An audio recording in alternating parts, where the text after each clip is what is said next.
Bugün kocuşkom eve geldi ve bana dedi ki Bugün çok sinirliyim ve çok acım. Okey de kaybettim.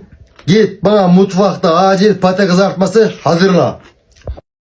hemen çatır çatır mutfağa gittim ve 3-5 gün önceden doğradığım pateleri kızgın yağın içine attım. Kızarttığım pateleri Dubai'de 1 milyoncudan aldığım kabın içine koydum. Rak rak riki tak, riki riki tak, şu fesatların hay. Güzelce elimin lezzetini de kattım. Elimin lezzetini katmasam olmazdı.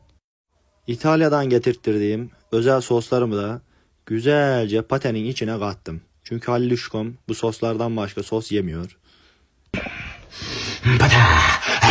Anamın elimi koparıyordum. Halil Uşko ne gözün kör olmuyor işte senin ya. Buyur kocuşkom, ağzınıza layık ekmekleriniz hazır. Sağ ol aşkım. Eline koluna sağlık. Ama size bir haberim var. Hı? Bu evde kalan son patatesti. Yok ya. Halil Uşko ağlama Halil'im ağlama. Ben ikiyim. Halil Uşko ağlama. Halil Uşko.